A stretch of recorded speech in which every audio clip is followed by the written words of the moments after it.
good morning, good afternoon, and good evening, wherever you are in the world. My name's Jade, and this is How to App on iOS. It is the W.A.R.T Series. And I got a very special guest on the show today, someone you know, love, and respect. Russ8889. And we're going to kick off with one of his tracks from the new Delicate Giants album. This is Earth Angel featuring Josephine DeSmet.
The Delicate Giants featuring Josephine DeSmet. Hello! I hope you're all doing well. Hey, welcome to the show, everybody. So yeah, that was the Delicate Giants featuring Russ and his amazing cousin Gary on guitar and the amazing vocals of Josephine DeSmet. It's a fantastic song. I'm sure you all know. If you don't know, there's a link over up the top in the chat to go and check out Russ on YouTube and to go and check out his music on all of the streaming services because it's a smart thing to do. If you don't, we'll send the fucking boys round. Got it? Good. Get it. All right. So welcome to the show, everybody. We are streaming on YouTube today and over on the Twitch at, twitch.tv/howtoapp on iOS and here at the YouTubes. And today we are going to be doing something a little bit different. We are talking about apps, and apps being Pokemon. Do you need to collect them all? How are apps made? How do we use apps? Do they always help you make better music? We're going to try and cover as much as we can about apps and our personal opinions. So remember that. This is only our opinions. And you know what? Opinions are like assholes. Everyone has one. And sometimes shit comes out of them. So take them with a grain of salt. And we'll hopefully have some time to ask you guys some questions about how you use apps as well.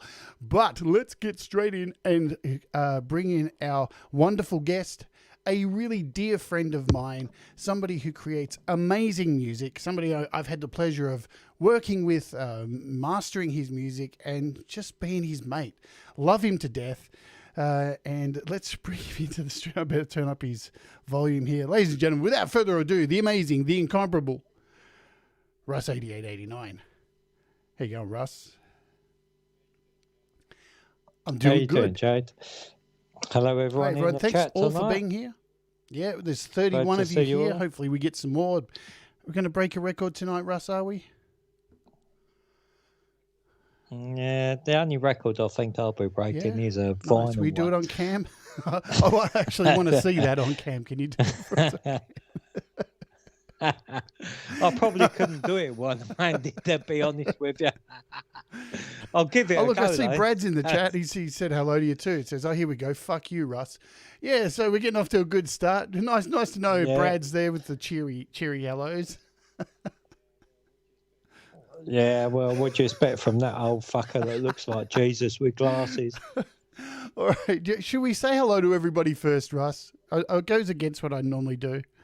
Yeah, let's say hello to everyone. I can see some people. Do you want to say hello to everybody? Tonight, so, hello, all you fucking wankers.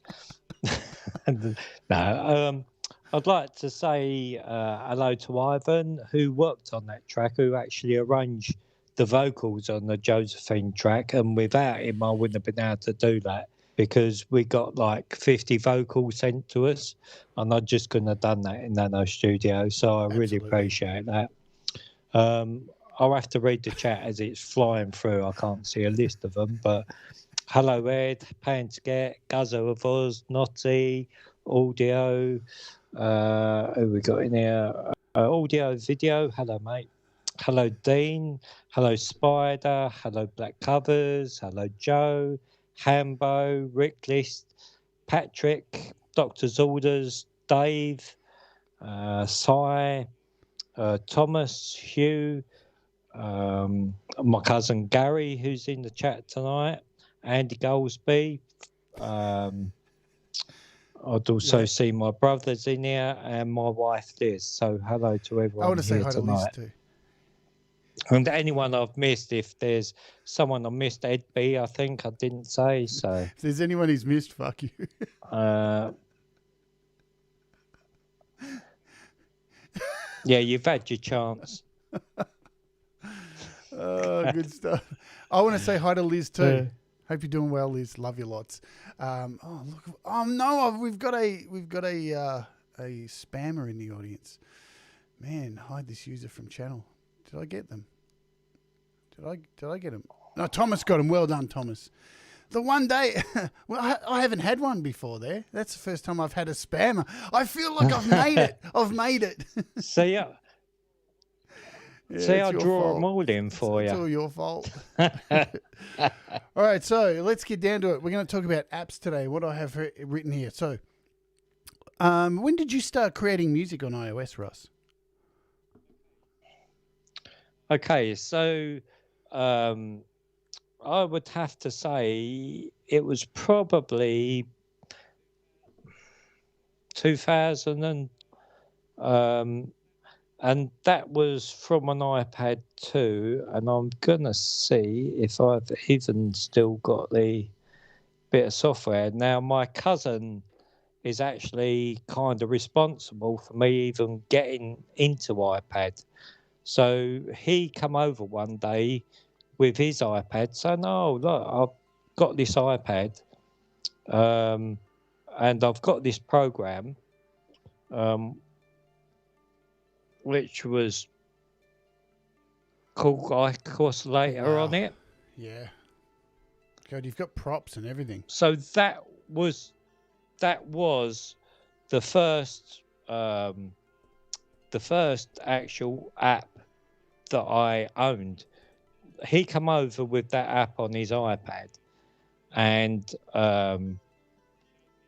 showed me how he was using it, how it was good that you could just run your finger over it and make all the sounds on it.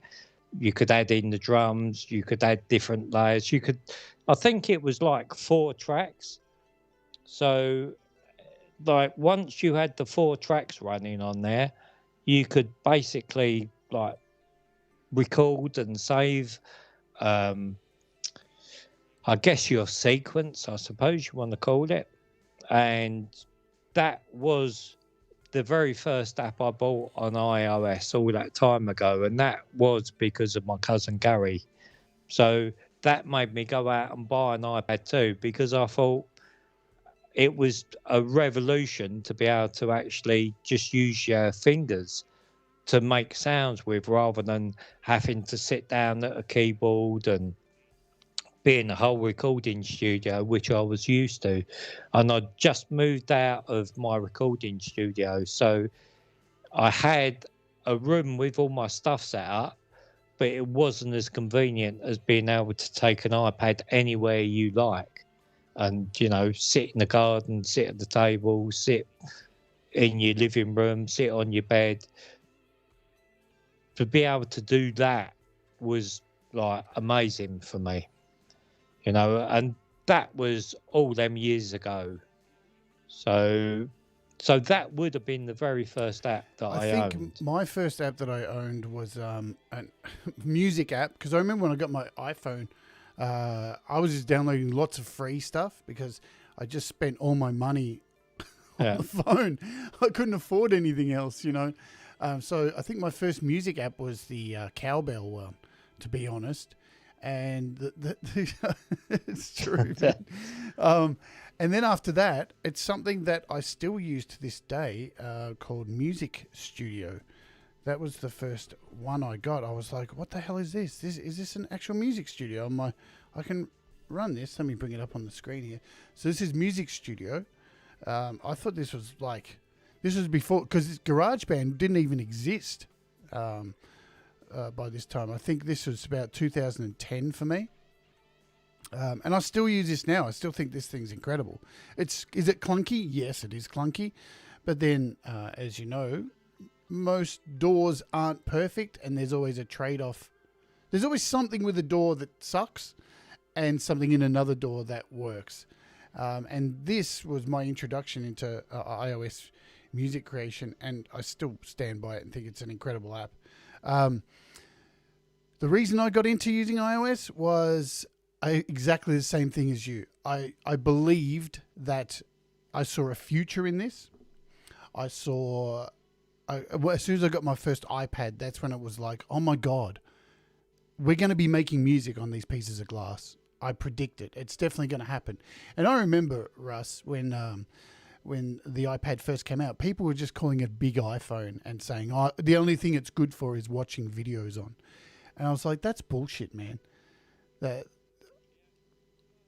Yeah, but I think, again, like when you first get an iDevice, your very first one, obviously you download like loads and loads of apps, you know, apps for everything, because an iPad is, you know, basically a portable computer in some ways, because you can, whatever you're into, there's an application for it. So not only if you're interested in music, but if you're interested in other stuff as well, there's also you know, massively now. In the beginning, there wasn't so much stuff to choose from. You had certain apps that were good apps, you know, that kind of people would talk about and you would jump on, like whether it was a weather app that done this, or whether it was an app for like timetable, the buses, or like whatever like helped you in your life, there was an application being made for it or already made for it, as well as Yep. obviously gaming, because I was a big gamer and being able to game on the iPad was a big thing. So, some of the games, yes, they were clunky, but to be able to sit there with it on your lap rather than sit at a console and the TV and plug everything in was really, don't want to say was revolutionary, really, because you had Game Gears and, I gotta have more cowbell. like, Sorry. yeah, you've got to have, like the ability to change what you're doing on iPad made that available, you know? So I thought iPad was a really good medium. And, you know, saying you got that music studio, I got that. I bought Animoog was quite very early on iOS, and I still use it today. I still think it's a brilliant app. There was Nlog Pro, Sunriser, which I still use. Well, probably one of my most used apps. They're like the sound from that app is so vast. Um, and I can see Spider Ice Midas, who's in here today, like he's done a really good sound pack for that app, and that's what really got me into like the sounds that he does. And then eventually I see him in the chat in um like the sound test room. He was in the chats in there, and I he makes a lot of sounds for iOS apps that are really good. And I become friendly with him. We chat about different stuff. He loves Pink Floyd like myself, so we've got like a mutual interest. And that keyboard for me is real good because there's so many free sounds for it once you've got the initial thing. I think it's unbelievable. Yeah, I think Spider's one of those people who was one of the first people to be able to take these apps and actually expand on them. Before there was like, these days we've got all these in-app purchases and they add sound packs. He was one of the first people kind of doing that. And he's still doing it now, and he still creates amazing sound packs.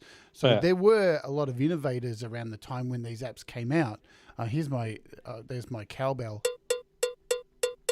When I first saw this app, I was blown the fuck away. I was like, I gotta have more cowbell. Are you kidding me? There's a cowbell app. I was absolutely blown away. I think too. What's your opinion on this? I think with apps when they first started coming out, there was a lot of creativity with music apps. People, I don't know. I don't see it as much now. People were actually making music creation apps around the iPad, around the touch screen. So there was a lot of innovation that was coming out when the iPad first hit, because there was this whole new world and people's imaginations were just exploding. What are your thoughts on that? Yeah, I would say because like there was like it was a new technology, so people were trying to be the first to make something on it. And yes, there was, for the touch screen was just like revolutionary from going from using the mouse for so many years. Um, the music apps that come around were great because there wasn't loads of them. It kind of made you really work at what you had. So I would say I kind of clunked around. I used Loopy HD, and I was trying to kind of make tracks in that, which was quite difficult.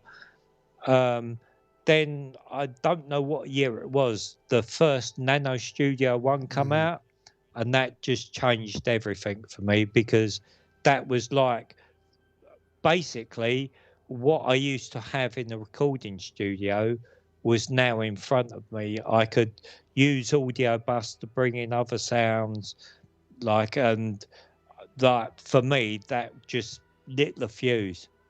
And I think for a lot of people now who've come to iOS possibly in the last few years, they wouldn't be aware of how tough it was to actually share files between apps. I mean, it was a different ecosystem back there. When I first kicked off using iPad and really got into, I mean, I made a clear-cut decision. In 2012, I said, I'm not using PCs anymore. I'm going 100% iPad.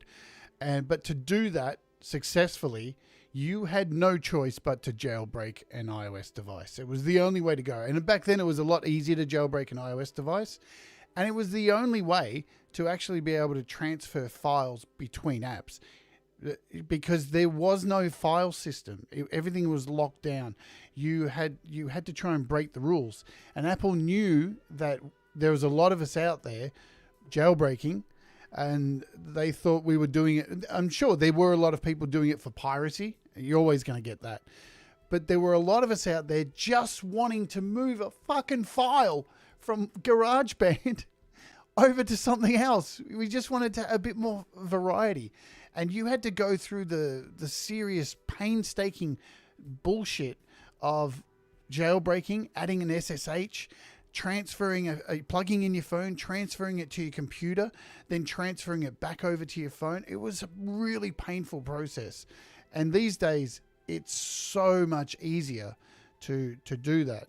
And it took a lot of years for us to get a file system. When was it? I think it was iOS 11 that we finally got a file system. Do you remember the first song you made using iOS, Russ? Oh, first song. I mean, funnily enough, a track that you actually mastered on your thing, it had like a Egyptian type flute running through it. That would have been a really early song, because I was using Loopy to record that, and I was using the program DAW to actually record it in, and I was actually so I'd done it in Audio Bus. So I had Loopy in one side of Audio Bus, I had an effect in the middle, and then I had DAW recording it. So that was probably one of the first full tracks that I'd done. So that would have been from some time ago, probably 2013, 2014 maybe, before I fiddled with music for sure. But to get the workflow of making it work for me took a long time to do that. So that was kind of the first track I would have, made from start to finish, and as a complete thing. And now I'm not a keyboard player. As you know, I've come from an electronic music background. So to me, a lot of stuff was all sample bass, or using synths to do stuff. So there wasn't, the live element is never a thing for me. I've never played keyboards live or done that sort of stuff. So to do that on that track was very different for me. And I think after that track, then probably Nano Studio 2 hit. And then I just went back doing some dance music, some electronic music for, quite a few years. And I didn't really touch doing other kinds of music until probably 2 years ago. So it was a bit of a conscious decision to actually leave doing electronic music and just trying some other stuff out, which has only been in the last couple of years, and I've been making music since 1989. So that's a long time of just doing electronic music to suddenly jump. And then to this year, doing the Delicate Giant stuff, which is, totally out of my ballpark. I wouldn't have ever thought I would ever do something I'm going to like throw it that. to people in the chat. If you remember what app you first downloaded or purchased or got for free to make music, throw it in the chat, and I'll come over and we'll have a look at those. We'll read those out. But in the meantime, how hard was it using iOS to jump styles like you have? Because you really have jumped styles, to. I think okay, so because I've been making music, okay, electronic music doesn't mean I just listen to electronic music. Um, Obviously, house and techno music is like my, I don't know, if I was maybe a bit older, that was my time of music. When people like my mum and dad, they would like, oh, Nat King Cole and stuff like that. That was their era of music because that's when they dance, not dance clubs as in nightclubs, but going out to, you know, dances. And like then I guess you would have the 70s, 80s. So people were big into disco and stuff like that. So like house music was a massive thing for me, electronic music, right up until, probably 2005, 2006. I probably stopped buying dance music because I thought it had lost its way a little bit. It had changed. Like dance music had turned into like there was a lot more drum and bass, the house and techno. Like techno still goes on, but techno's changed. I still like it. It changed so many genres that they eventually just called it EDM, which I hate that term because I think it doesn't allow for like the difference. It's like saying if you play a guitar, you play guitar music, and that's not. You play rock music, or you play blues, or you play soul music, or you play country. Everything kind of got tarnished with one brush, and I jumped to doing different styles just because I like so much different music. I was like, oh, I wonder if I can do a track like this. Let's do something a bit mellow. I used to like chill out rooms and ambient stuff, stuff like KLF and, the electronic bands that were more chilled out. So I kind of got into that style of stuff through listening to how other people were doing music, um, joining and really watching stuff on the YML, like all the different music that was produced on there. Now, in the last, I don't know, maybe 9 months or so, I've been going into the metalhead hippie, who I'm very grateful for, playing my music in there and listening to the community in there, which is more kind of like rock guitar. It's more that kind of bass music. But the first ever record that the hippie played of mine was an electronic piece of music, and I was very surprised. I was like, I can't believe like you're playing this out of like the stuff I'm trying to do. So that shows the diversity for Jeff and the music that he actually likes. Because I think, you know, like people would tarnish you with, oh, Jade, you like heavy Yeah, it metal. happens a You lot. like thrash metal. And yeah, okay, yeah, I like it. It's what I do, but that's not what I listen to on a Sunday morning. I listen to, whatever, something relaxing. You like Ben Folds Five, all them kind of different artists.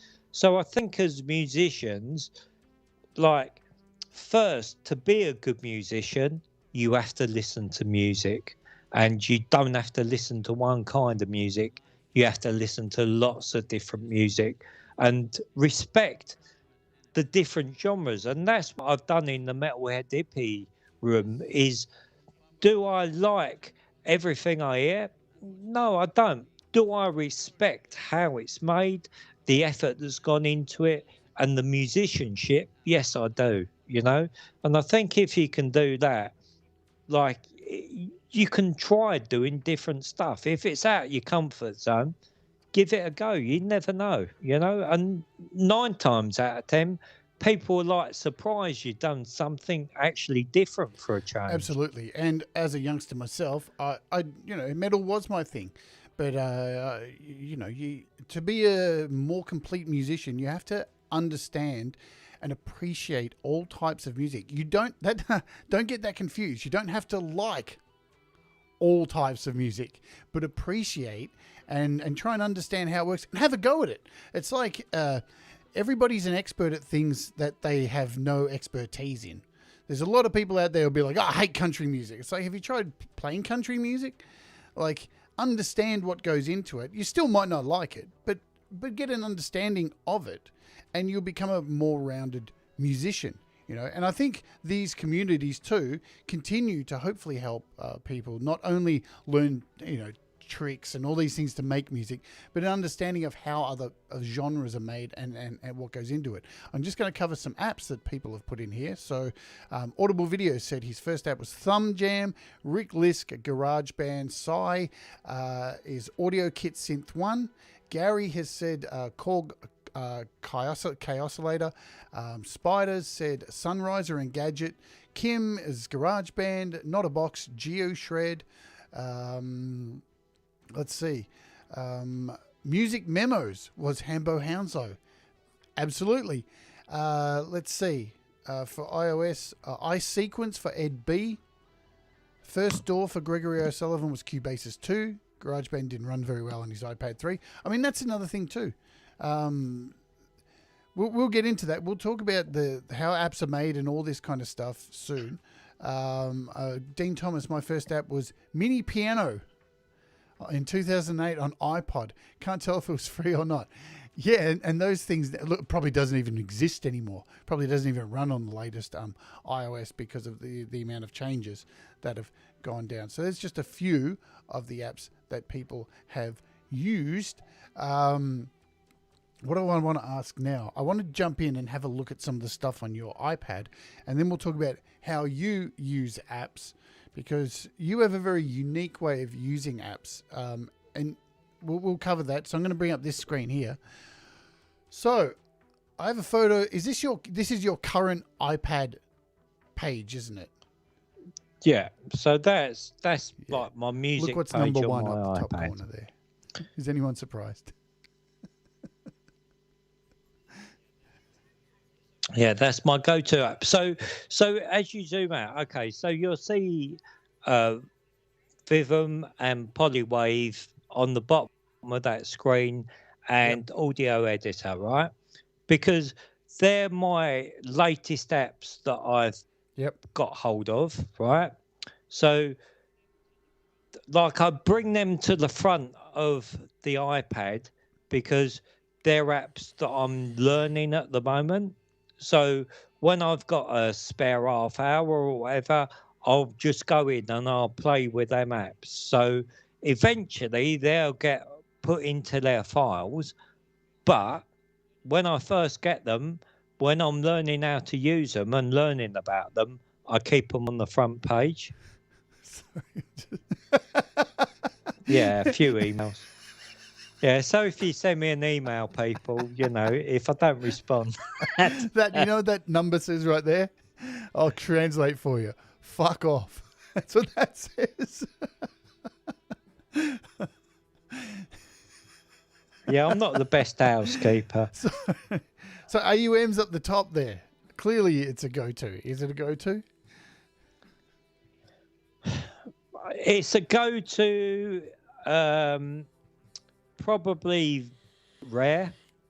Like if I'm looking for a sound, like I will throw it into AUM, because if you see, okay, so let's do boxes. So if you go below AUM, 2 apps down is called Polypad, which I use all the time. Okay, so that's my keyboard, basically. I don't plug in MIDI keyboards. I use that app. So I use that in AUM to actually like listen to see what it's going to sound like in the chord when I'm trying to find a sound. And if I think, yeah, that's okay. If it's not AUV3, then I'll write a MIDI pattern from Cool Polypad, record it into Nano Studio 2, and then record it back into itself. So I'll use the MIDI to send put it on, say, MIDI channel 1. So I'll have Nano Studio sending out the MIDI on MIDI channel 1 and then receiving through audio bus into the synthesizer I want to use, and then I'll sample it back into Nano Studio. So even if it's a whole sequence that's, 16 bars long of a synthesizer, I'll record it in. Like I will still use that sound. If there's no other way that I can use that sound except sample it, then that's how I'll do it. I'm going to go and... So it opens up all the apps to me. I'm going to try and find... let's go through these. I'm going to try and find a particular folder here, because I don't have them named or anything. Let me just... so we've got drums there. I'm looking for doors, and it's probably towards the end. No, there we are. There's doors. So here are your doors. And look at that. You don't even have Cubasis 3 downloaded. Well, that's a slap in the face. Well, there's a bit of a story behind Cubasis.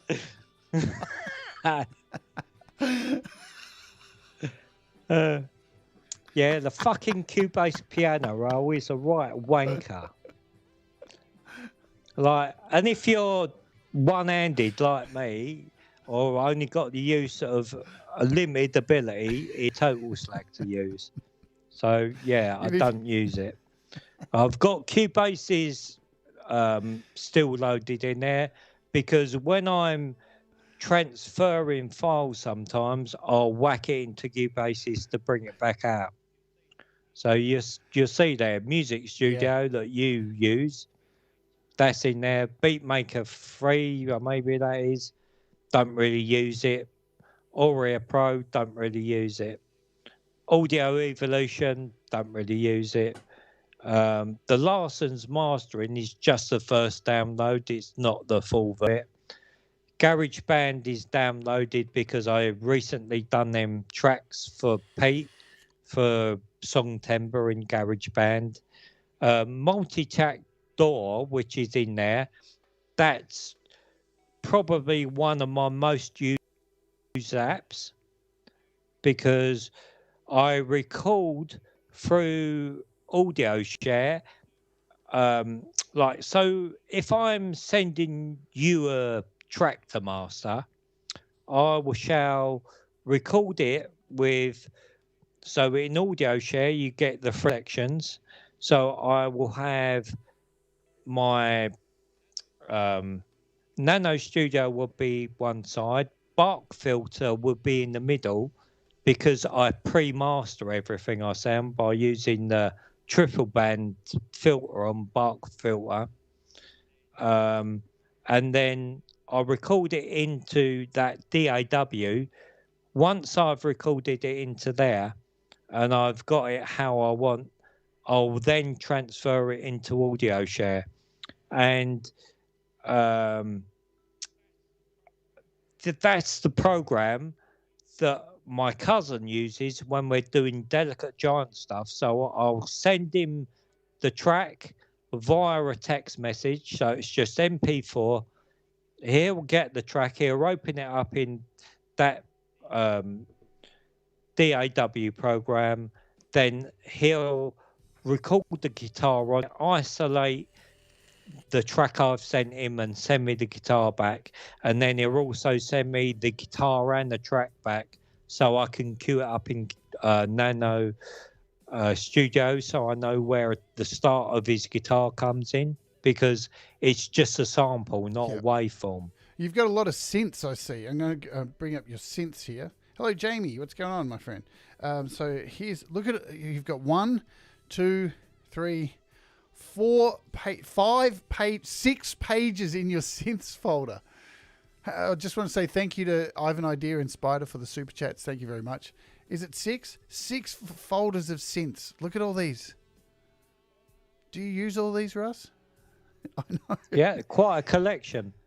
Yeah, and they get used on rotation. So depending on the song I'm doing, I will pick out, probably 4 different synths. And when I'm doing strings, I will use strings from 3 different apps, because the reason I do that is, say, for example, I pull all the strings out of just one app. They've kind of got, each app has got its own sound to it.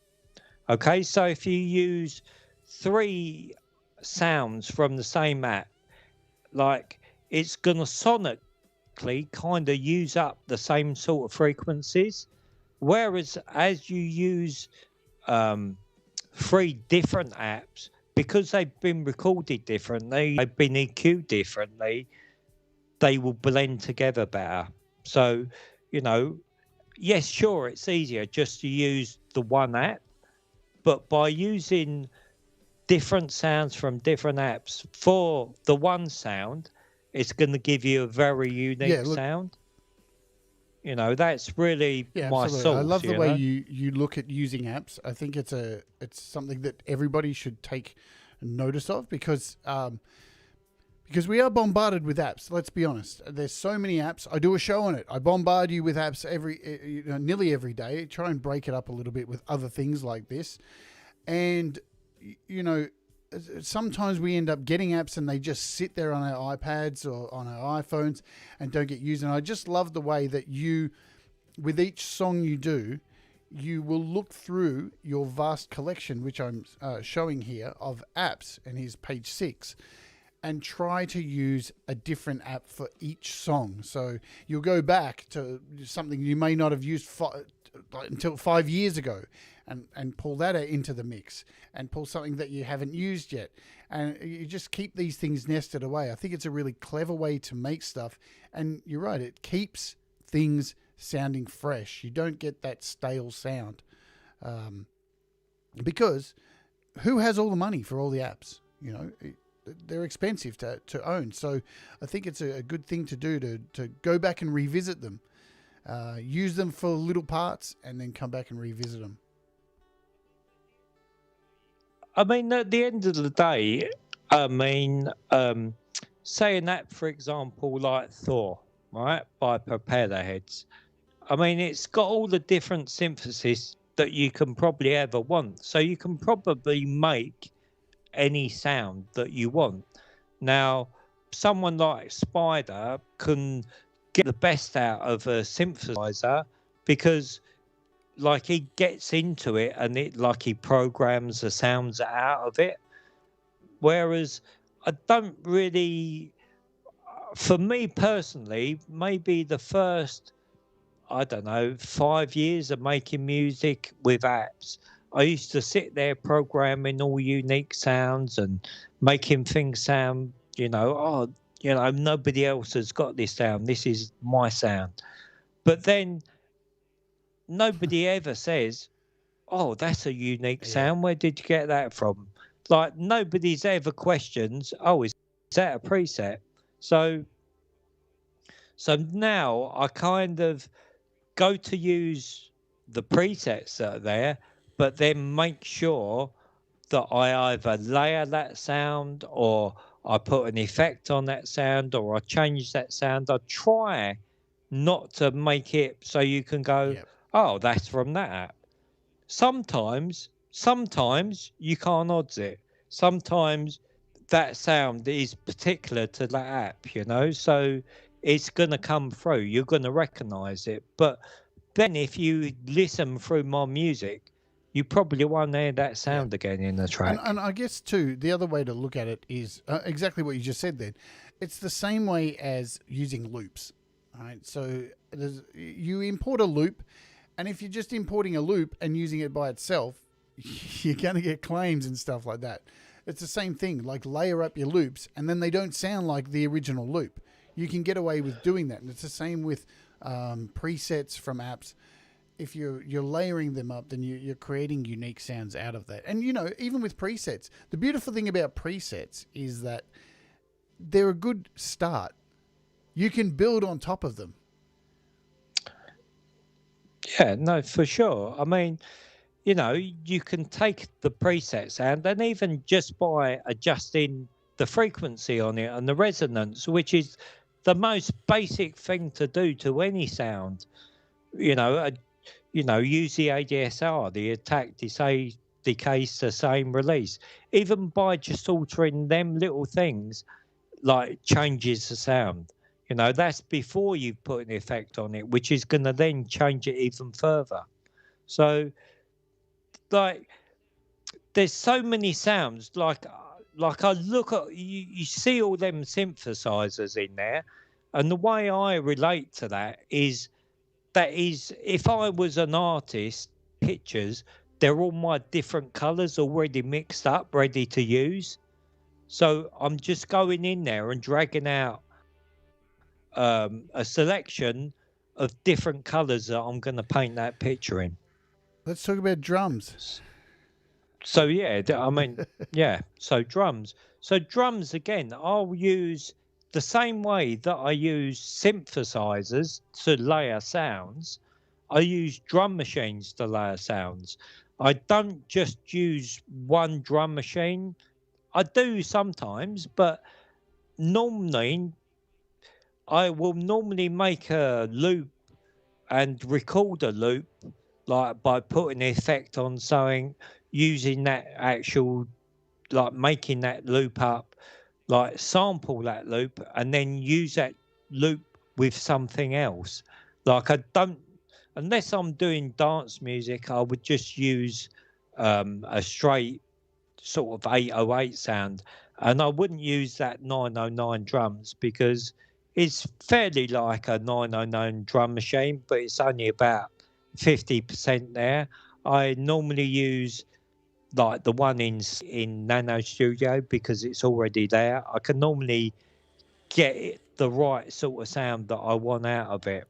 No drum machine apart from maybe the drums in trying to think of the app with two TB303s.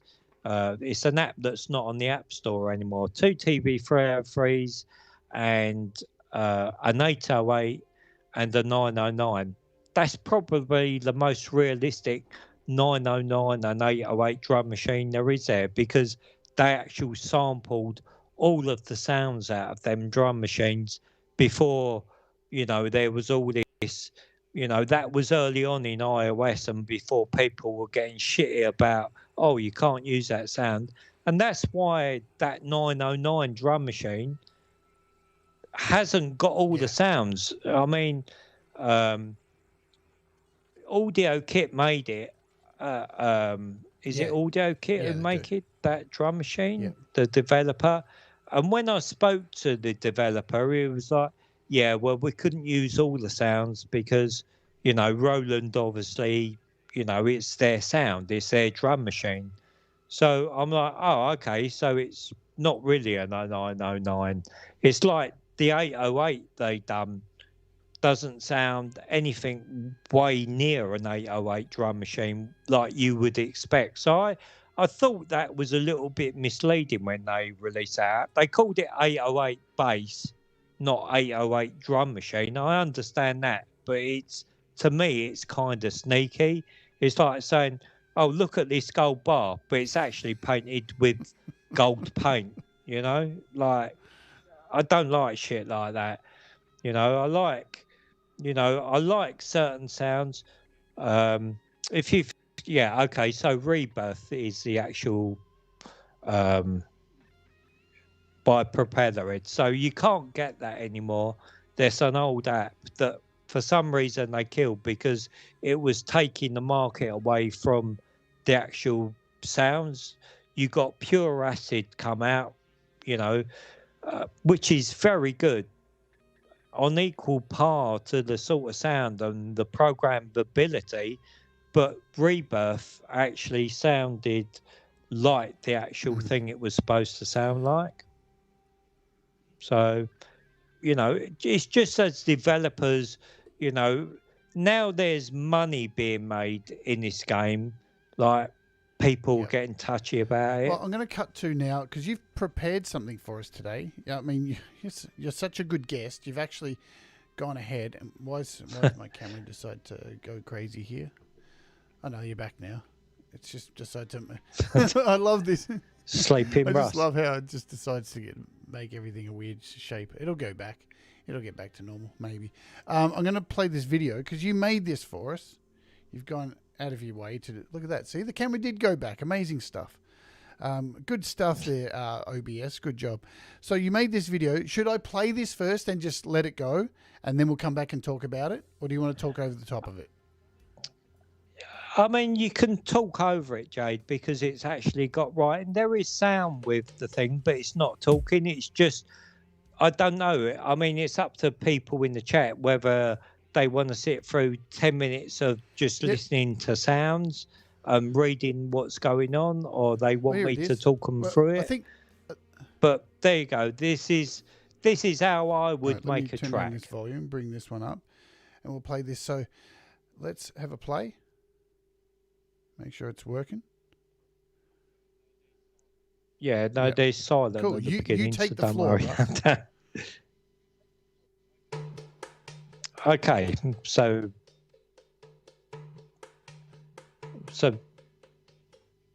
I'm just using one drum, so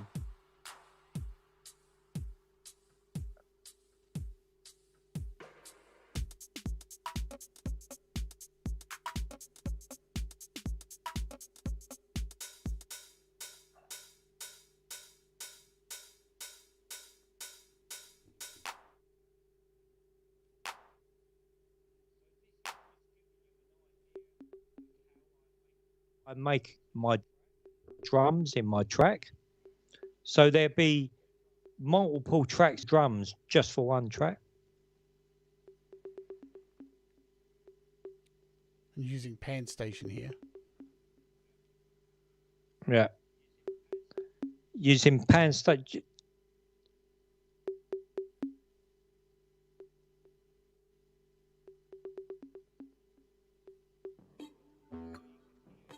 So you can hear the difference just adding them two effects makes to that conga. Yeah, it's a completely different sound.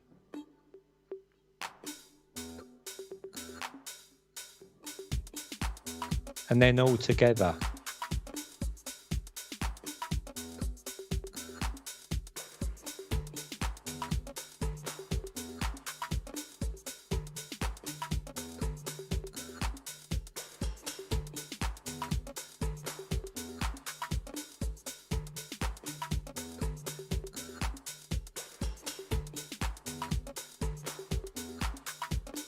So that's all the work that just goes into drums from different apps, again, to give you the different sounds that you're expected to hear.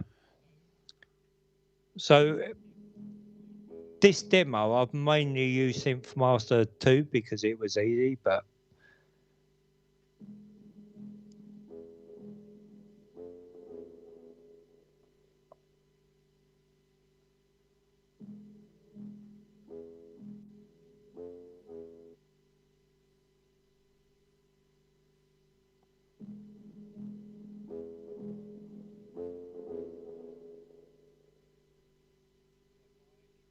so by adding the effect, it just takes the roll off the end. So FAC Altezza.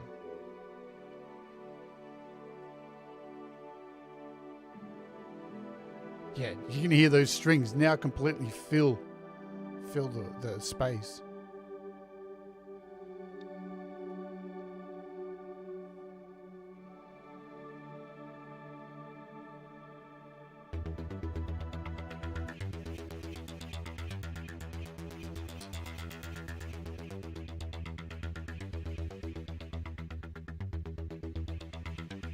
So just using automation on the mod wheel. Just a slide change.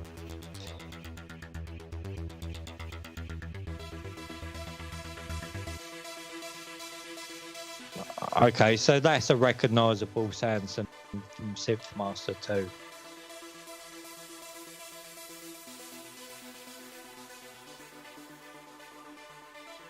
So there's no rocket science here. This is all using like the key of E, nothing real.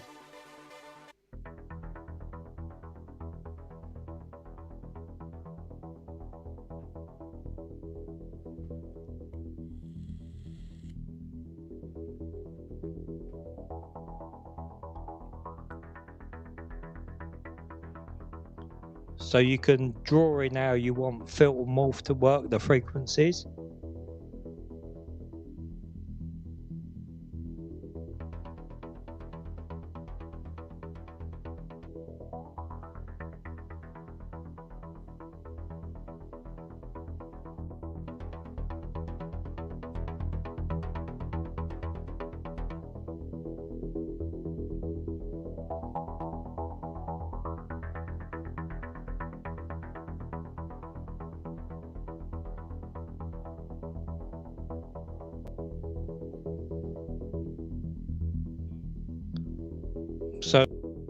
So with filter morph added to it, it just makes the frequencies change up and down, so the sounds won't clash together. Once you put the movement in there, then it leaves room for the audio to come through.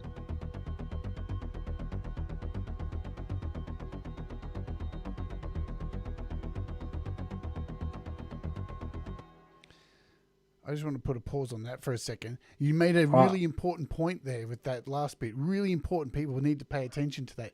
Not every track needs an effect. When you've got certain things on there, it's if you've put effects on this track and this track, that last one can be naked. It can be absolutely naked to fill those gaps. Think of it like EQ. Yeah, that's how what you're trying to say here. Yeah, Russ. I'll start playing again.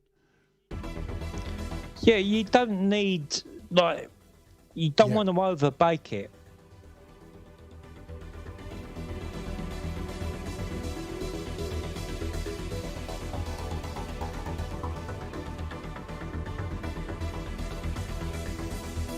Listen how massive that is.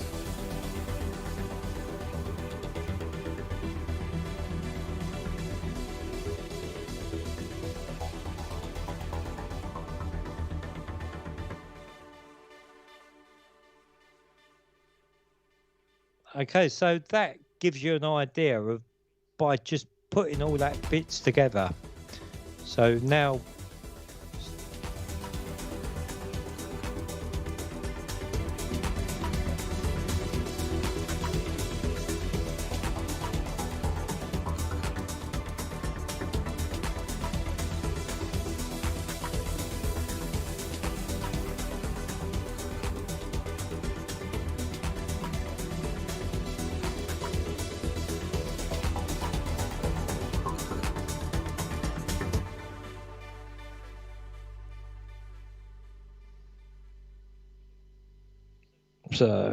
So that gives you, like, so that's how I would start a track. Everything in one big section, so I can draw it out and arrange it and bring bits in, bring bricks out, but I know everything's going to work together before I even start making the track.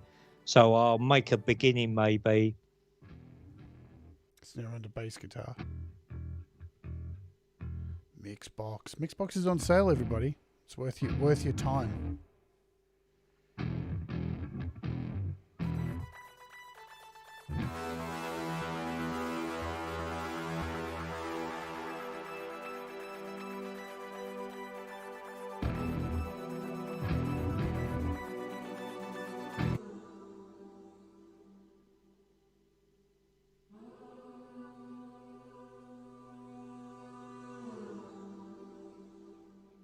So the vocals just add a gentle layer to it.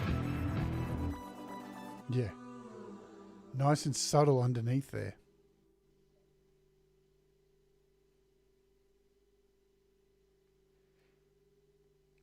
Yeah, how brutal was that bass from that first part, man? When you finished I'll just stop for a second. When that track finished, you could still feel the bass humming underneath. I was like, am I going through an earthquake here at home? What's going on? It's brutal.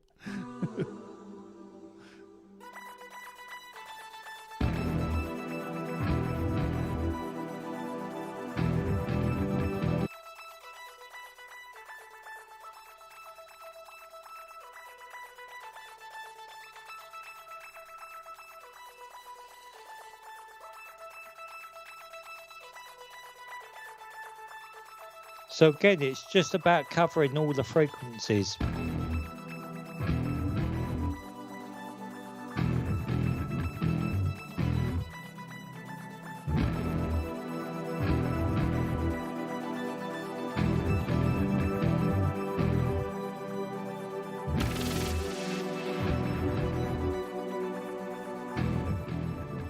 So a sound just to set it up.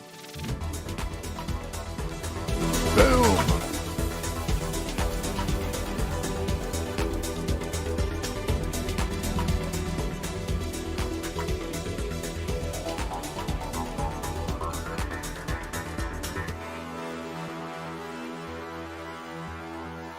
So you can hear how the track's going to fall into the breakdown, basically.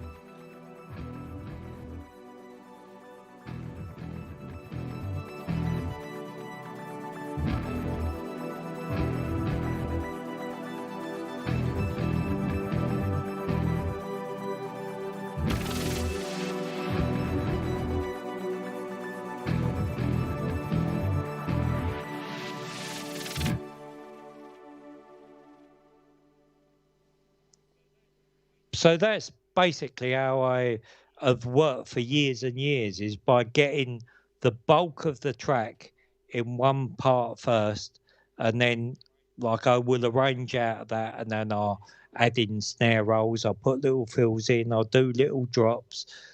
Like I know any one of them sounds that I take out is going to make a difference to actually bringing it back in and making an impact with the sound. So once I've got them all working together, you know, whatever you do to that track, it's going to work. So, I mean, that's just the way that I work. You know, everybody has a different way of working. I don't start with, oh, I'm going to use this chord first and then go into that. Obviously, different kinds of music, like the Delicate Giant stuff, may be a slightly different approach. But I would say 90% of the stuff you hear on my channel is written that way, with the first 8 bars, 16 bars of everything going together.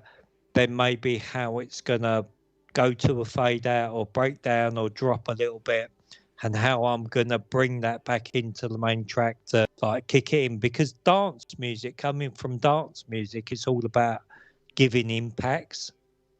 So, like, impacting the sound is quite important. Like, you're looking for, you know, the drop in and dance music and then building it back up. And that carries across into the other kind of styles of music I do. So I'm aware of the kind of formula to do that. Absolutely. And that video, folks, is unlisted at the moment. But I'm sure after the show, Russ is going to make that public. Are you going to make that public? Yeah. No, I wasn't going to. I just done it for the show. I mean, if people want it public, it won't come out public until the week after next, because I want to release the Delicate Giants album all together, and then I can release that as, you know, just as a sub thing afterwards. But you're welcome to pin a link somewhere to that track. Let me see. I'll grab it now. Let's see. Do I have a link? Let me just open it up here. You know, you can also put the link in after this video's ended as well if you want. I'll try and do a Pete Johns and do it on the fly.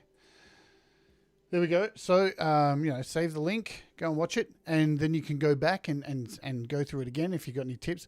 Look, and I think what you said too has merit for all styles of music. And I know you're absolutely right. What works for you works for you. It's definitely the way to go. But creating totally. space and creating segments within segments of music, it's the same with EQ, creating room for parts to breathe. It's the old saying, isn't it, Russ? And I know you make music on this, less is more. It definitely is, because the less you use, you can space in an arrangement that makes it sound like there is so much going on. It's one of the things I always compliment you on. It's one of the things I see other people compliment you on, that your songs sound like they're so full of stuff. But when we did even that show behind the song and had a look at what you were doing, there really wasn't a lot. Yeah. It wasn't too complicated. You would think there was so much more going on.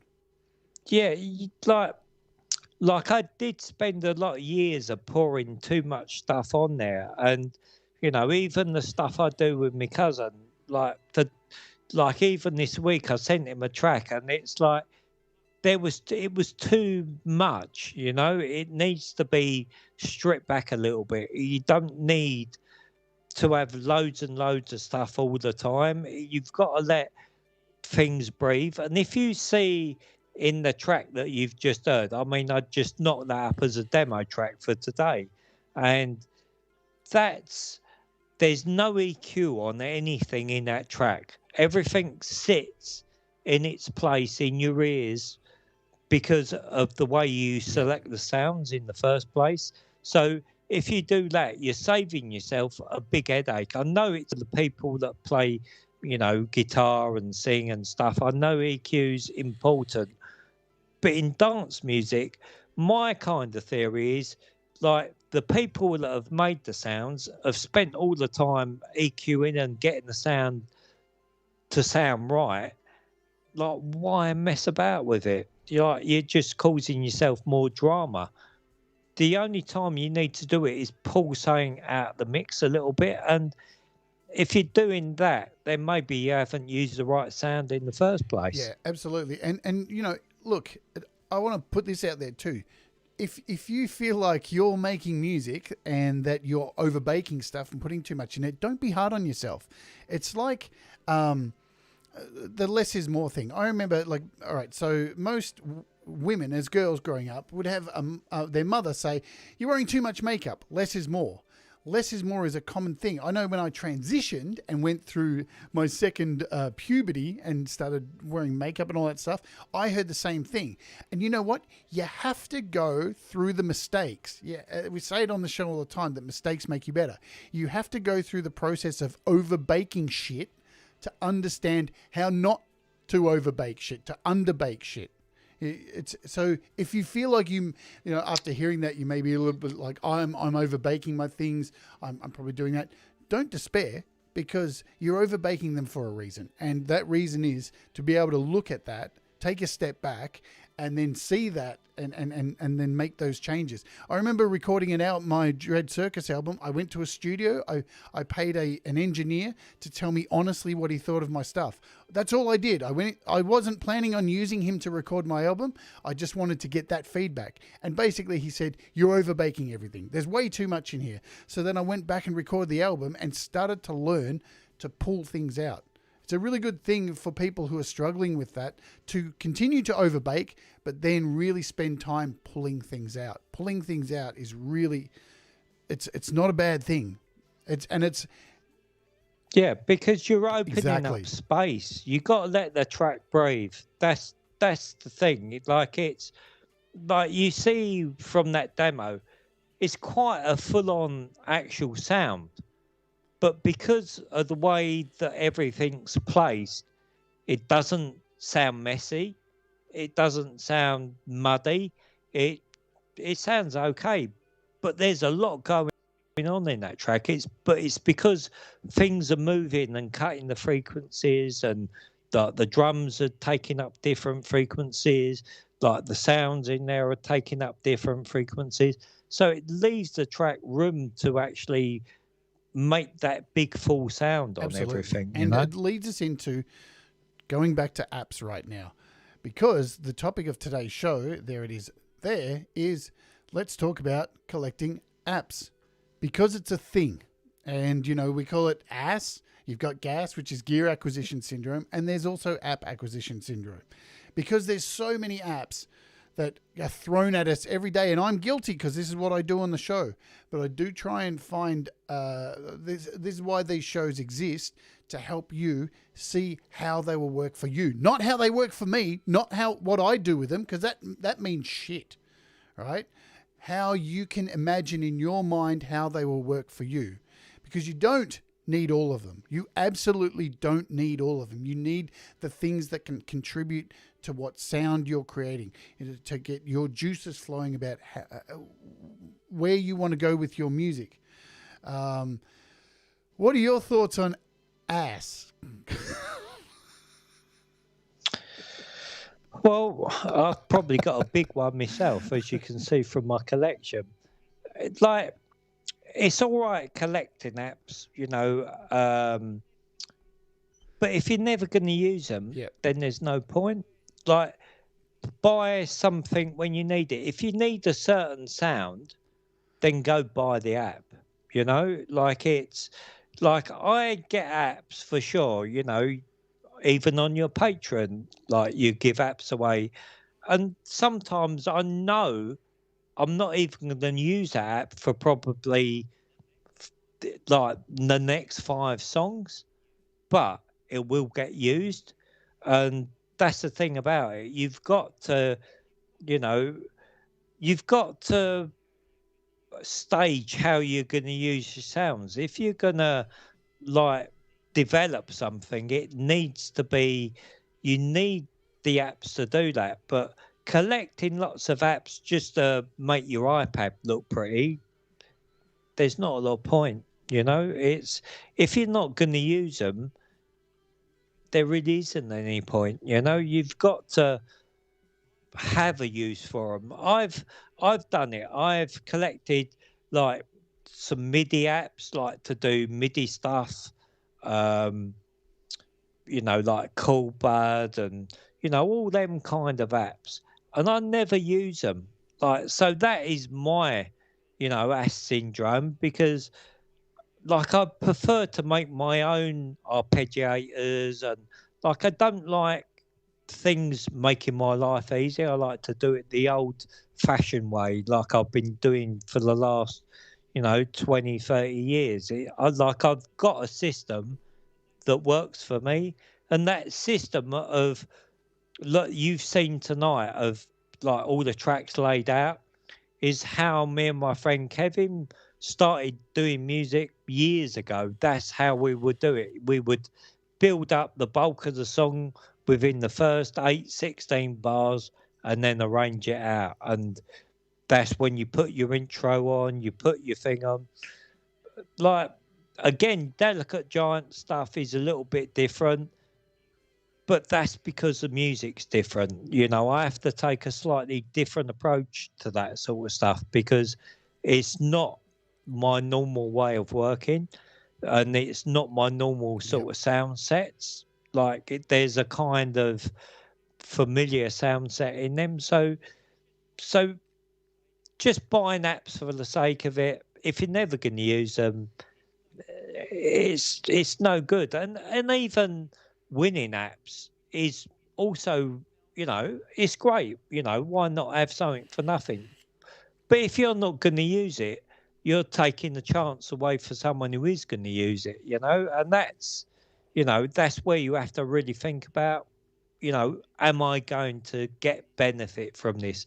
Is this going to be something that I would use?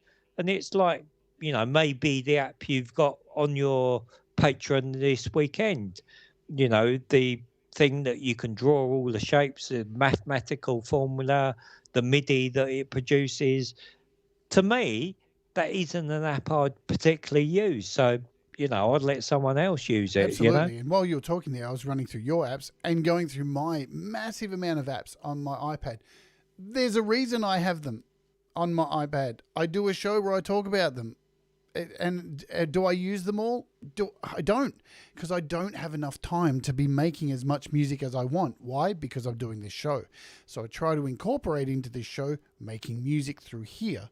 Most of them are on here just because when you're just demonstrating apps, it's good to have a whole bunch sitting on there to use in combination to show here's this app, but here's another app that you can use with it, because that's how you're going to get the best out of them. You don't need all of them. You absolutely don't need them. They are Pokemon. And I want to get down to talking about, so because I do see, let's talk about this. I see people getting upset over the price of apps. Now, for those of you who are new to iOS, but maybe in the last couple of years, when apps first came out on the iPads and everything, there was this race to the bottom where all the app prices dropped to zero, basically, and they were giving them away because everybody wanted their apps on your devices. And it happened with games, it happened with music, and then slowly but surely, the prices have been going up a little bit more, all right? Because, hang on a minute, these developers, I just want to put this out here and then we'll get your take on it. I think people need to actually get inside their heads that these apps take time, skill, money. They take so much to create, right? And a lot of these people, you've got big companies that make apps. And again, even though it may be, but that's a big company. They've got all the money in the world. No, a bigger company has more people to pay to do more things, right? So there's more people to pay. And that's not saying taking away from the small developer who's one person. That's just one person who's got all this pressure. And there seems to be this thing of like, well, I paid for that now. I'm owed updates. I'm owed this. Sure. It's fantastic that developers update, but exactly what Gregory O'Sullivan has written here, they need to eat or they die. And then there's no apps for you. So again, this is why I preach so hard that apps aren't Pokemon, that you don't need them all.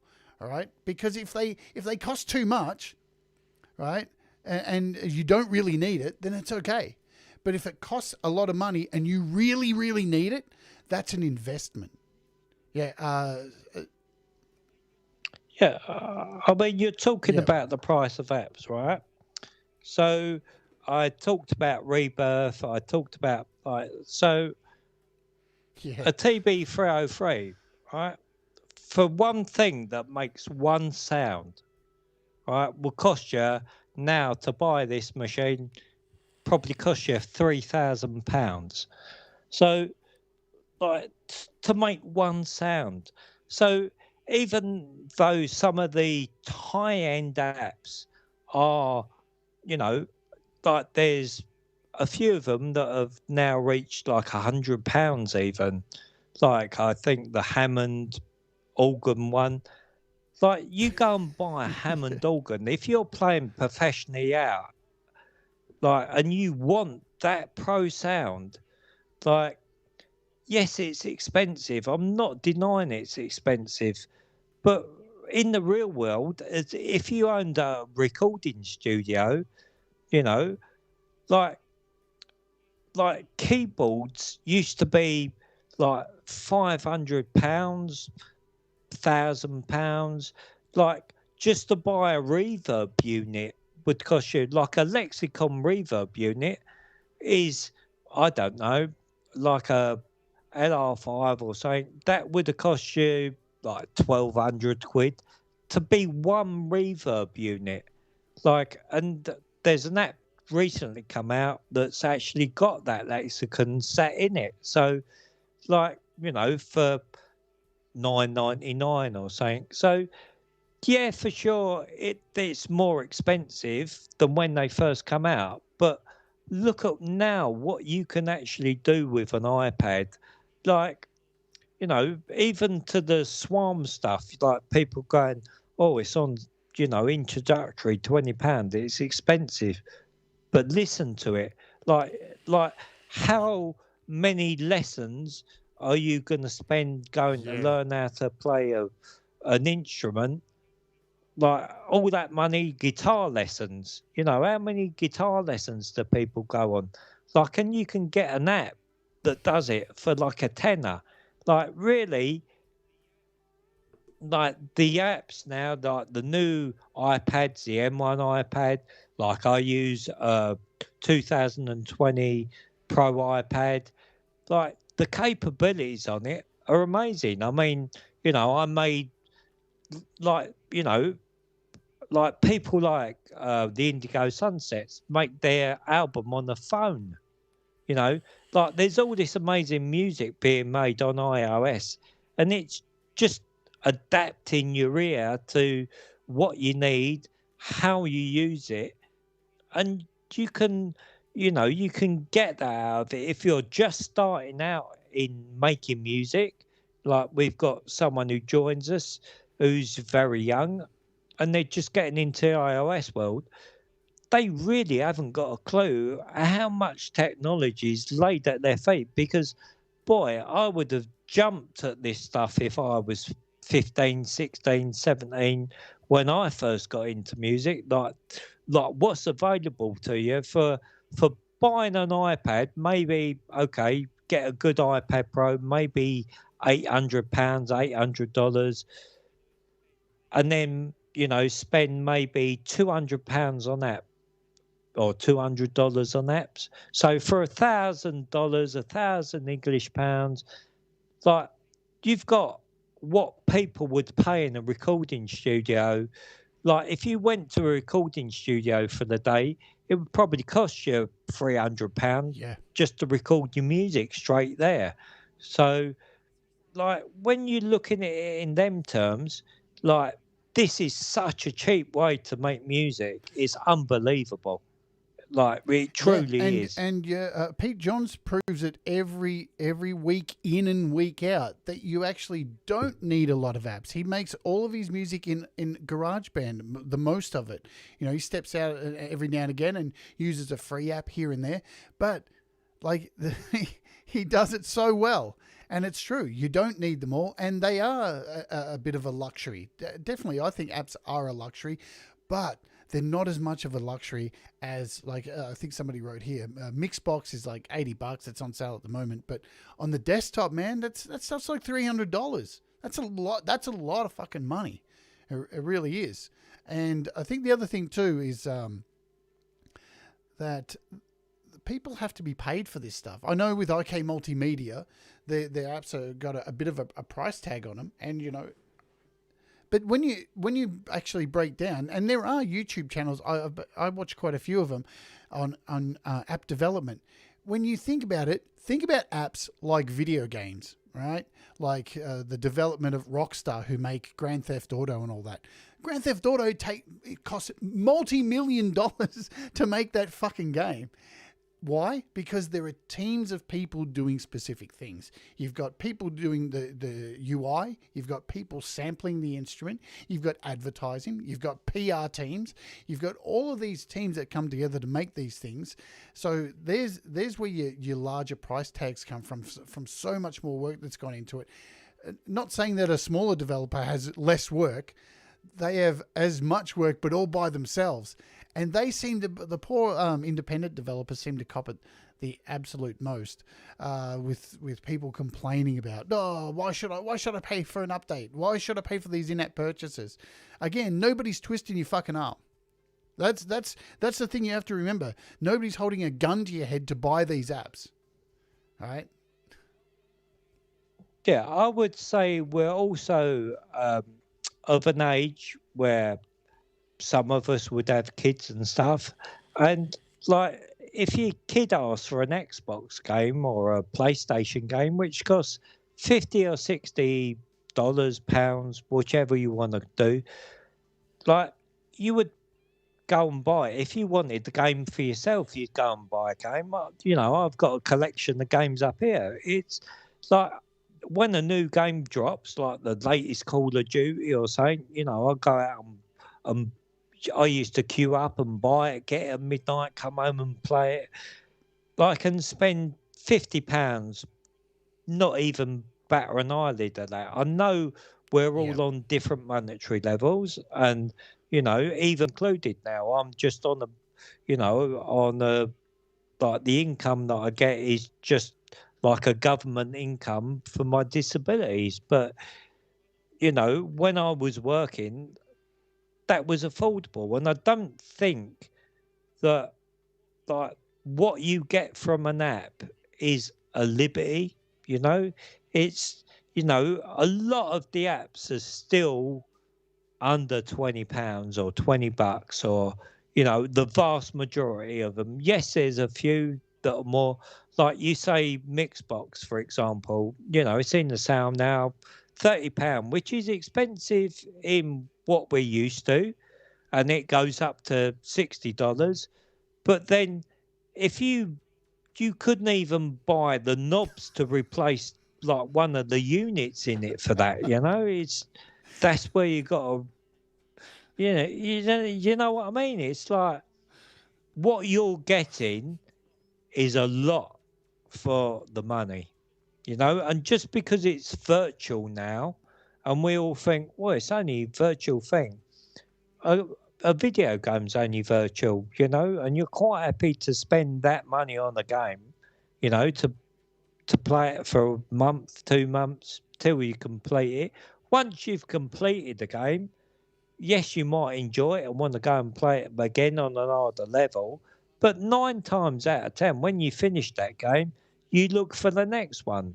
So, like the relativity of the pricing of apps, I think is kind of relevant. That we're still getting the cheap deal on iOS. I think now, like the M1 chip has now been introduced into iPad, and they're trying to level the playing field. Then we've got to expect the prices to go up if we want the quality of the app. So if we want, everything so spot on and to sound amazing like you would do from a home recording studio or the power of a PC, then you've got to swallow that. You've got to accept it. Yeah, look, I speak to a lot of app developers. It's because it's what I do on this show is talk about apps, and I speak to them directly. And look, there is one thing we can't help at the moment, and that is the communication between Apple and them. One of the struggles they do go through all the time, and not being a developer, you probably wouldn't understand this struggle. Instead, I do see sometimes people complaining about it. Man, iOS just came out with iOS 15 and none of my apps work. It's not their fault because, Apple changes everything every update and then gives them an amount of time to do this. But time is money, and not everybody has. A lot of developers have other jobs because they can't live off this. So they're constantly in this battle with Apple to keep their apps relevant, updated, and on the store. And what happens? You get casualties. Apps disappear from the App Store. And look, I'm sure all of you here have had an app. I know I have, that you love so much, and then what happens? It disappears forever, and you can't download it anymore. And it's Apple. Apple make it sometimes too hard for developers, even like very small developers mostly, to be able to keep up with the super fast, ever increasing speed of updates to iOS, of the way technology moves forward. I mean, I want to set a challenge out to everybody today. If you've got an app sitting on your iPad that you haven't really opened or used in a song, on your next song, open it up and use it. Make a song around that app. I mean, a lot of the time we write songs around a lyric or a guitar riff or something like that.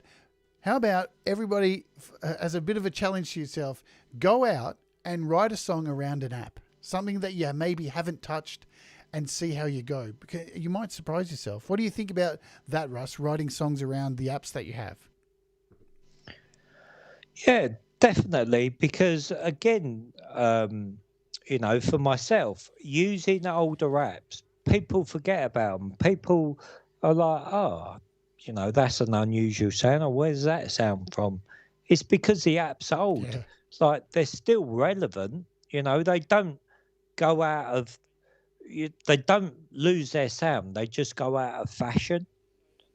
So by keeping apps relevant and going back to old apps and mixing them up and using them sounds, like you can craft a sound that's different to everybody else. Everybody's going to jump on the latest app that's just come out. and be using that app to make their sound.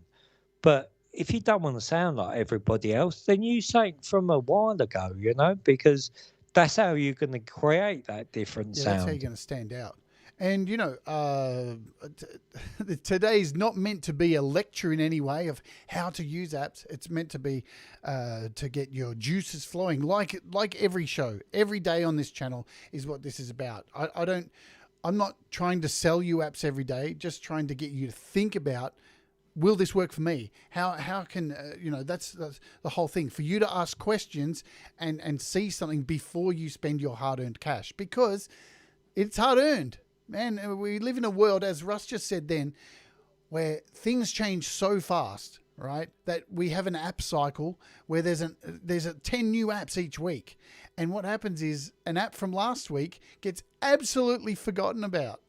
And it only just came out 6 days ago. And it's in the dust, it's dirt. It's no one cares about it. And it's a real struggle for developers because they put all this work in. And if something doesn't kick off in the first 3 days, then they feel like, well, shit, that's forgotten. It's a myth now. So sometimes I won't always do a show on a brand new app until maybe the week after it's dropped. That's the reason. So if you've ever watched the show and thought, hang on a minute, this app came out last week. Why is Jade doing a show on it now? Because everybody rushes to put out a show on this brand new app. And I think sometimes it's better to hit it on the second week or the third week to give it a bit more life, to remind everybody, hey, this thing just came out, right? And hopefully, if it's a great app, because, that's what I do try and cover. I don't want to, if something's shit, I'm definitely not going to do it on the show. Sorry, it just is what it is. If I don't think there's a benefit to anybody and it needs work, it is what it is.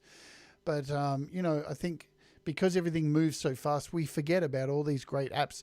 So I implore you all to go through those apps. Even, here's a good thing to do. I love doing this.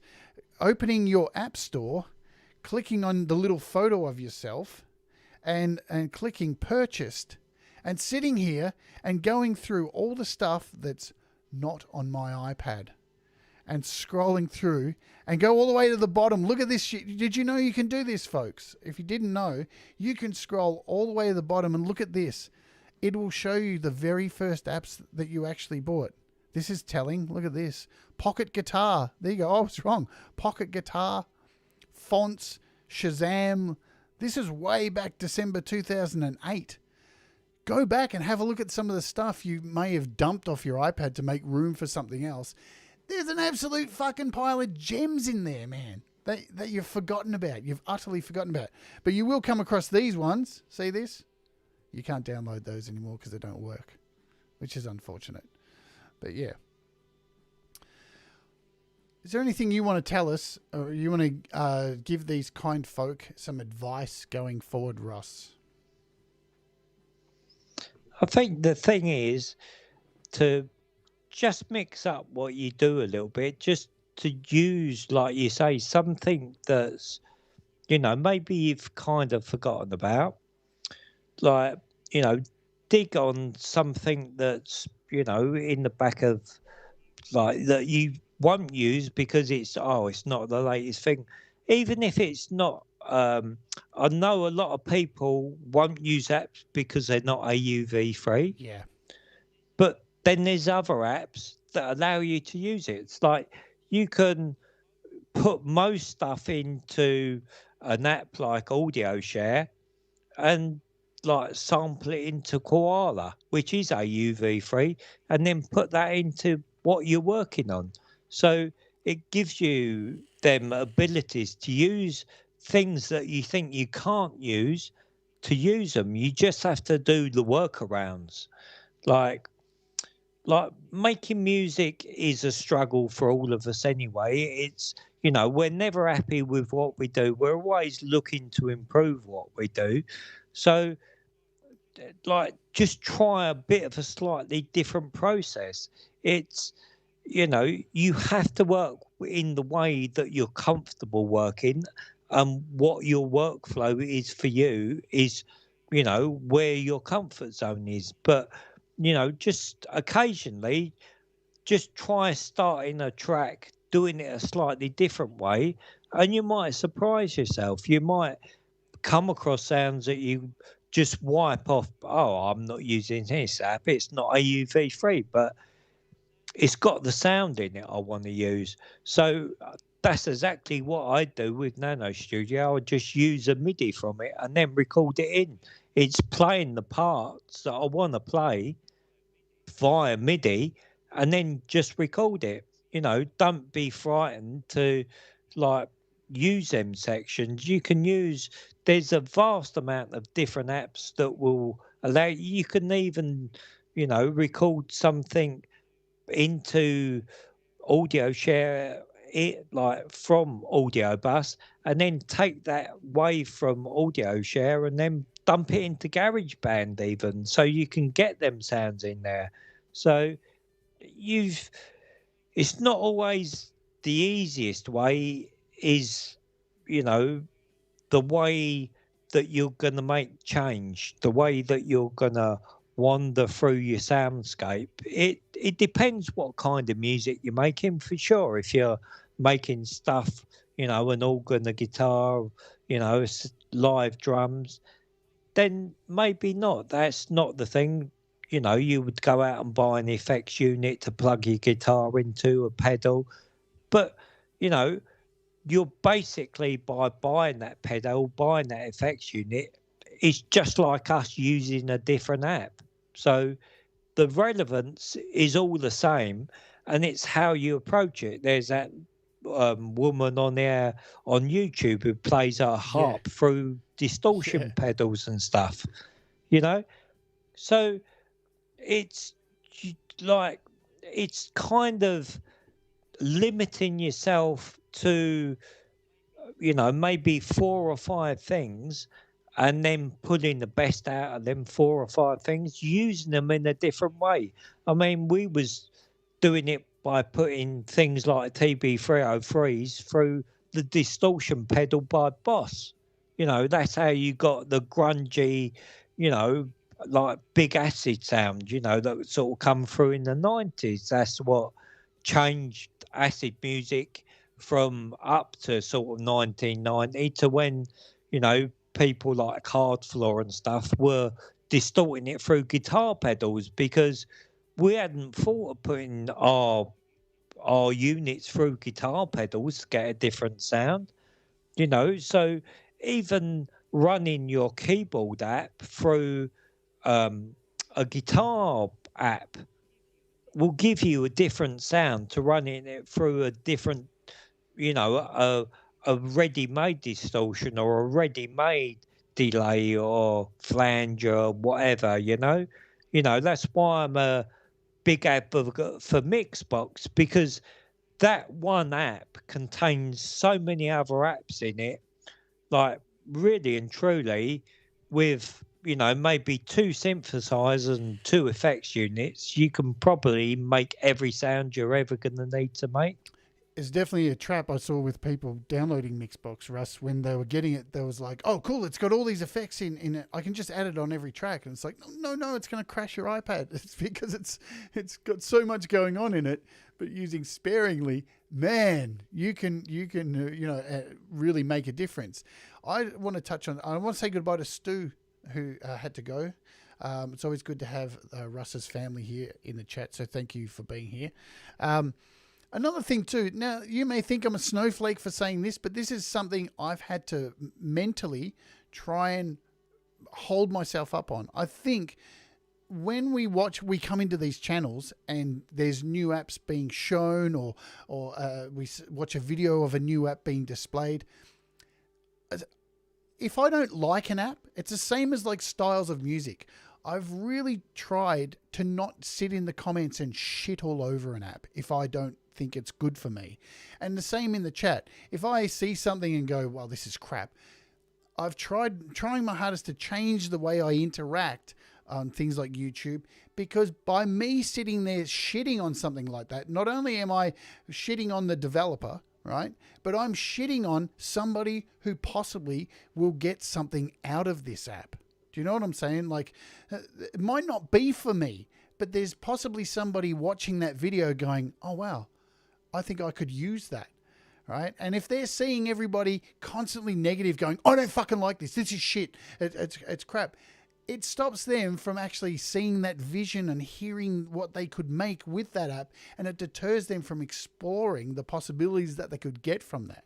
It's the same with this, going to a country artist's YouTube channel and you don't like country music and going, this sucks. I fucking hate country music. Then why the fuck are you there? Like, there's people there that enjoy that. Don't shit on other people's parades. Try and put people first. I think it's a thing we all need to look out for each other with creativity, because our feelings do get hurt when we're creative. You know, it doesn't take much to make somebody second guess themselves and maybe not put out their best material. I think you just got to, like, I think for people that are making music and like think, oh, it's not good enough, like there's enough support in the communities to like accept what you're doing. Like the thing is, like, yeah, maybe it's not the best thing, but maybe you haven't been doing it for 30 years, you know? Like someone like Jamie Mallender, who's in it, is a professional musician. Like, of course he's going to make good music, you know? Like, that's, you know, has been his job, you know? You've got to accept that we're not all going to be super fantastic, but we can all appreciate the creativity in that method of doing it, you know, and there's enough of us in these communities that, you know, if you've got a problem with something, ask the question, because there's enough of us that are going to help you out. You know, we're not going to go, oh, well, your music, shit, I ain't listening to that. Oh, what a laugh that is, you know. Like, I'd sooner try and make your music sound the same as mine or same as Jamie's, same as yours. Like, it's all about, years ago, you would keep them secrets to yourself.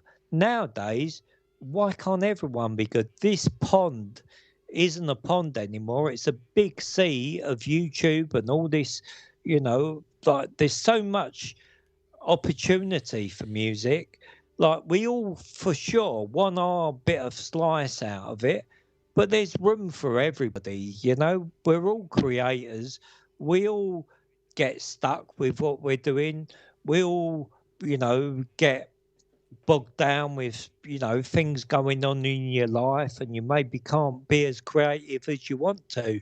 But you never, like, I find it very rare that people who are into music and make music just stop making music.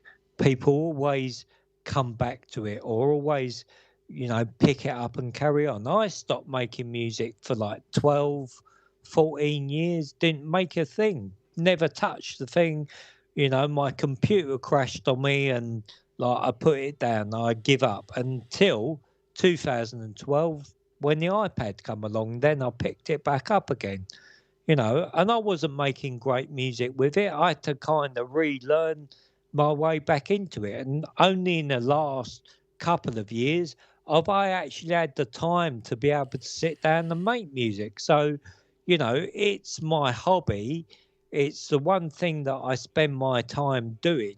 So, yeah, I am reasonable at it because I've got the time to put into it. It's like anything you do, any job you do, the more you do it, the better at it you're going to become. So, yes, there's going to be stumbling blocks. There'd be days when you're at work and the network goes down and you can't do your job. But the next day it's going to be better and you'll find something else or another way to work around it, or you have to write it on a piece of paper and do it. So there's always stepping forward. Even if you step sideways for a while, you always end up walking back forwards. Couldn't agree more. I think SM Borswick brought up a good point there about the show I did on LRC7. I learned a lot from that show, man. That was a disaster for me because I cracked the shits. And then what I had to do, as soon as I finished that show, was sit back and actually go back and have a look at it properly. And the next show, I actually tried to cover it again and go, you know what? Some of that was me. That was me fucking up. And, you know, I was wrong. and that's a hard thing to do. And, probably I didn't really look into it enough. And that's why when I do a show now, I try and spend as much time as I can with the app so I have an understanding of it. Because I can't show it to you if I don't know how it fucking works, if I'm just winging it. And, I'll be honest, when I do shows on apps, 90% of it is that I've sat there and tried to learn as much as I can. But I always leave 10% to chance. Because that's the exciting bit about music. You have to have some portion of danger that you're going into a show going, well, I don't know how to do that, so everything could go tits up. Because music's got to have some danger to it as well. All right, well, I think we are at the end of the show. We've gone an hour and nearly 2 hours, which is cool. Well, thank everyone for sitting here listening to my gabble. But I hope you take something out of it, really do, because like at the end of the day, we're all equal in these communities. Like, like we're a selected bunch that move around the same sort of ways all the time. So, if we can help each other out, why not? It's no big deal to any of us.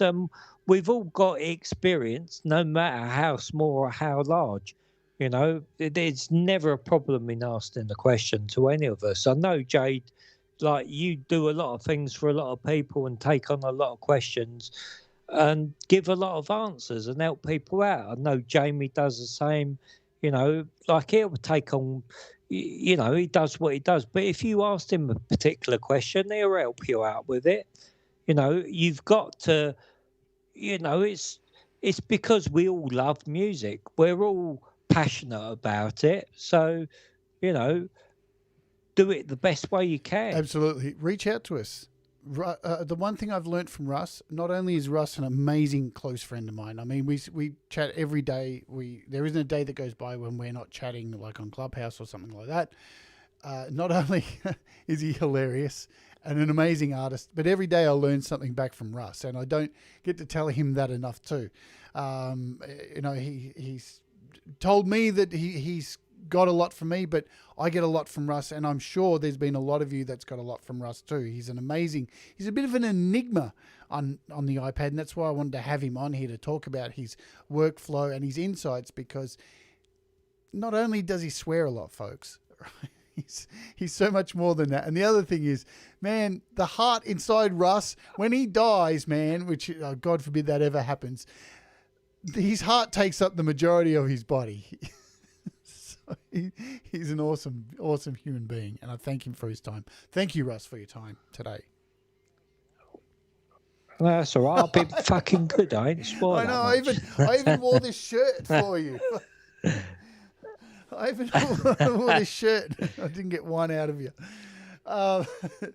So, all right. On this note, let's talk about this for a bit of a laugh now, because before we go, me and Russ have been talking the last few days about maybe possibly doing a monthly show, because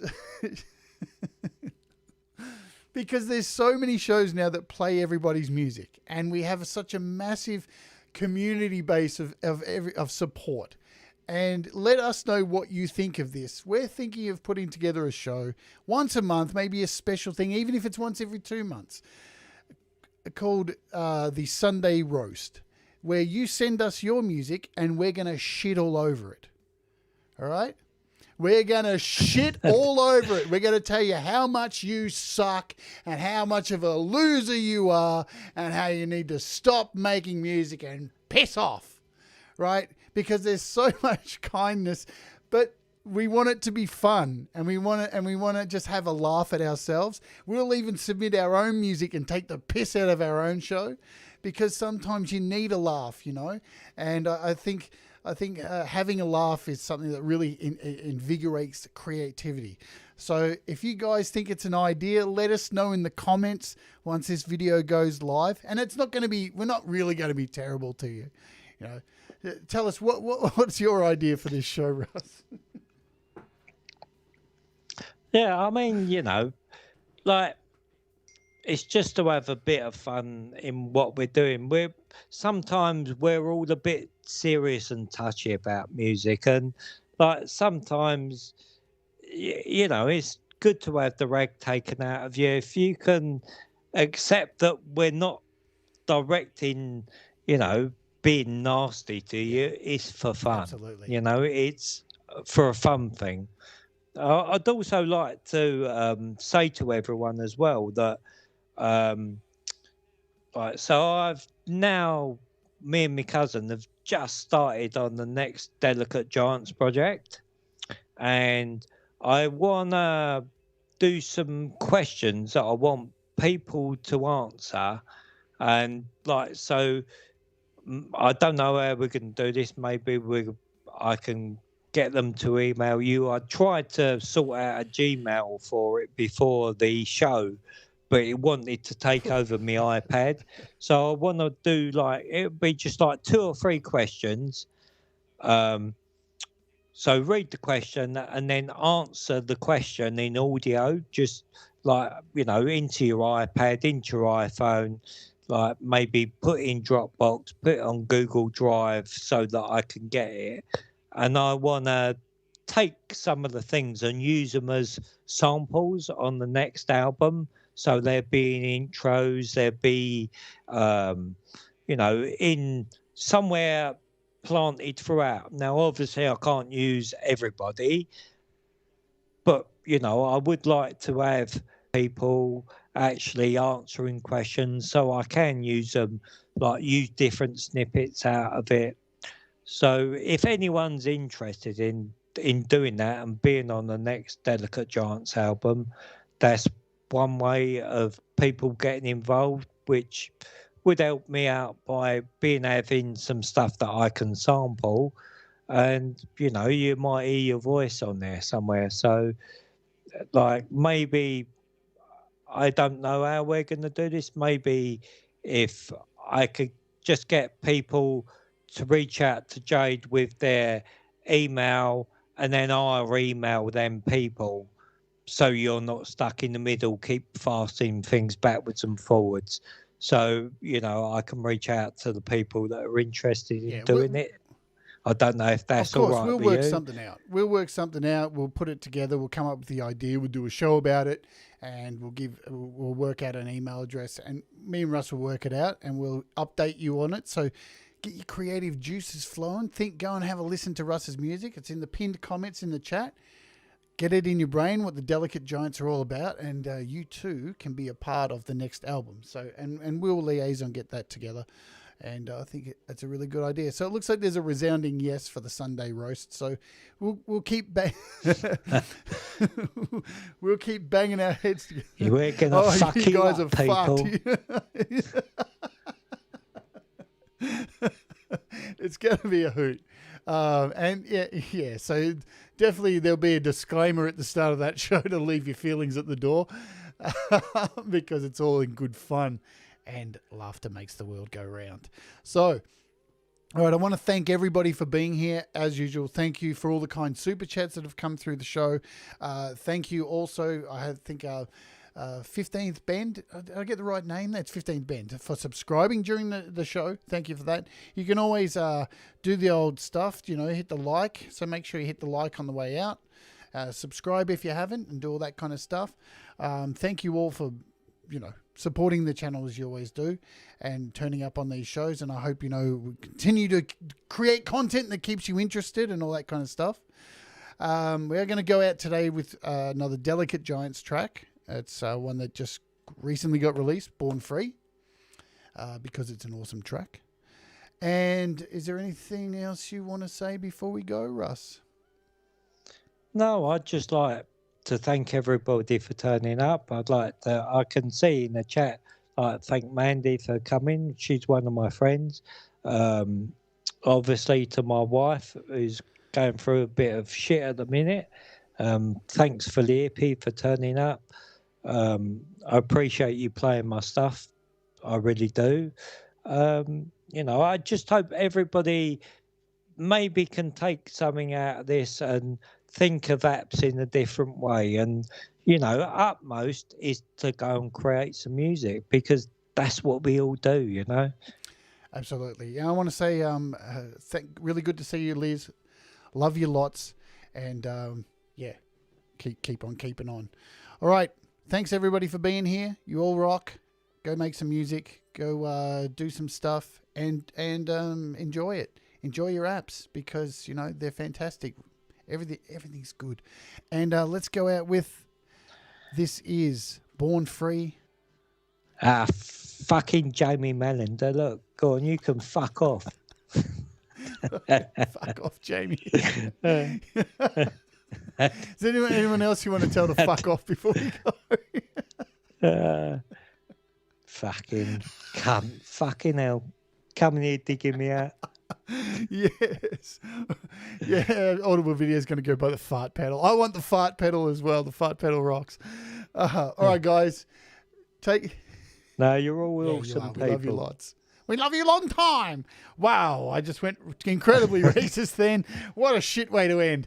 All right, we'll see you all on the next one. I've got a couple of days off, and take it easy.